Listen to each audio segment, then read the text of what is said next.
What I want to talk about is creating that balance in your life. I'm not here to talk about how gifted, you are and how great your worship is or how well you play or how well you sing. I'm talking to the you that nobody sees. The cussing you.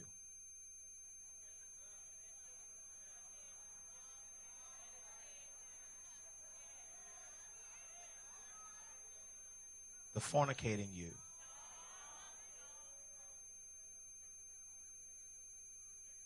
The masturbating you.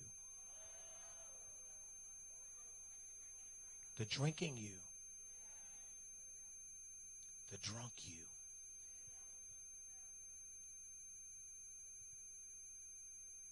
The Bible says in 2 Corinthians 10 that we wrestle not against flesh and blood, but against principalities. No, the weapons of our warfare are not carnal, but they're mighty to God, to the pulling down of strongholds, bringing every spirit captive. What I've learned in ministry is there are a lot of areas that we don't like to talk about. In church, we never like to talk about money, but we all want more of it. We never like to talk about sex, but we all want some of it.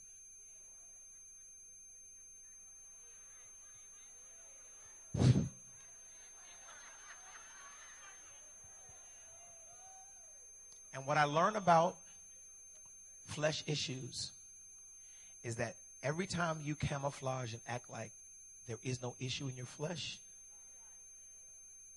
it will come up and attack you and tap you on the back and bang you in the head and keep telling you, I'm here. And because we never ever address it, it was hard for me to prepare an outline for this class today, because I just really want to talk to get us to get to the place where we stop playing church games. Because what I found out about the Lord, he's not going to meet you where you promised to meet him. He's going to meet you where you are. If you're wrestling with lust and lying, and lust is not always sexual. Lust is wanting something that don't belong to you.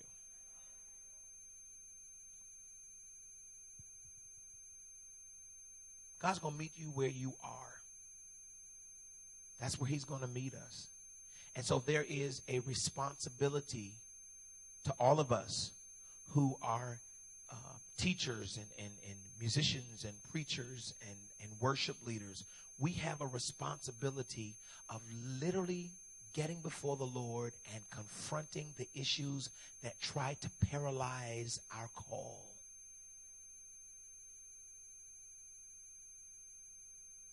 Young, old, I don't care how much gray you have in your hair, there's something that's pulling your attention from serving God with a pure heart. There are 3 people that you need to have in your life to create a balance. Let me tell you something. Balance is very important if you're going to be a healthy servant. You cannot be in church all day long, all week long, and expect there to be balance in your home. You can't stay in church 24 hours and expect the Lord to give increase and favor to your family life, because they don't know you. They'll know the pastor. They'll know the worship leader. They don't know mama. They don't know daddy. And that's why we have in our families children who don't love God, because you've given them the option and you've made them have to choose, if that makes sense. And so they can take God or they can leave God. And you did that.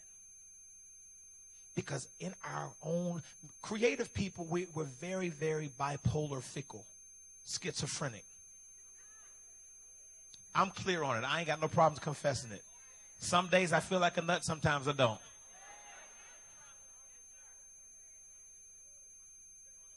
We're so insatiably needy that we'll run the risk of losing our family by being validated by leadership.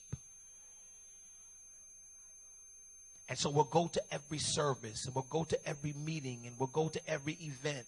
And our children start acting out in school and at home and being disobedient and disrespectful or acting out. And all we keep doing is trying to take them to church. And all they're saying is, love on me. Let's go to the park. Let's go to the movies. Let's go roller skating. Let's go bowling. You got to create that balance. You have to be confident in the call of God on your life, that you can tell the pastor, I can't come this evening. My son and my daughter are having an event at school, and I need to be there. Because if the truth be told, your first ministry is your family. That's your first ministry.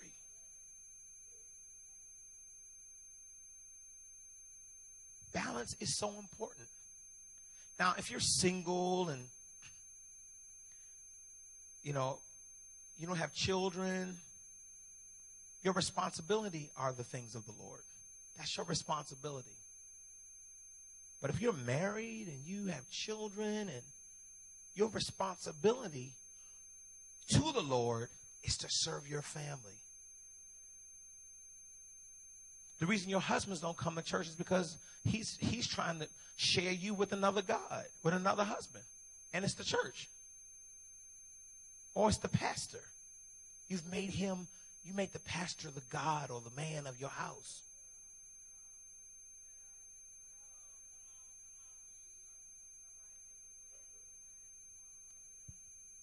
You can't do that, saints. And I know something we don't like to talk about, because you say, I'm just being a servant. Yeah, but serve your husband. Serve your wife. Because if you don't serve him or her,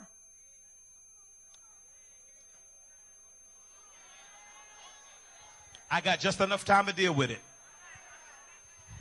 Are you hearing me?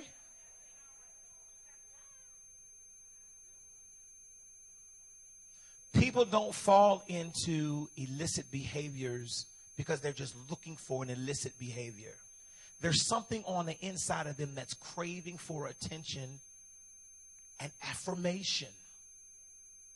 A husband wants to be the big lion in his house.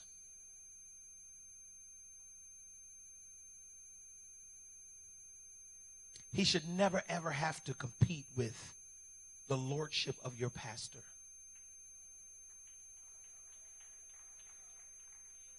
Because you can win him by your witness. And because God has given you all these things, and because the key word is assignment. He's given you assignments. And so your responsibility to God is, Lord, how do I handle all these assignments? You've given me a husband, you've given me a wife, you've given me children, you've given me this ministry. How do I create the balance so that you don't become overwhelmed? Let me tell you why it's so important in the 21st century church. Because people are leaving the church in record numbers. They're saying blanket. People are leaving their marriages in record numbers. They're saying, if this is all it is, I'm good. Because there's no balance. And you know why there's no balance? Because we have not developed these three components that we need to create the balance for healthy lifestyles in ministry. Every one of us needs to have three people or three like shifts in our life. A Paul, a Timothy, and a Barnabas.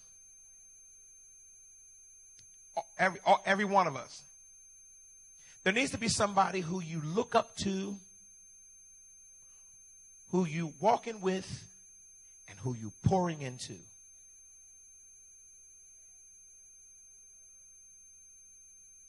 Without those three components, you are destined to crash.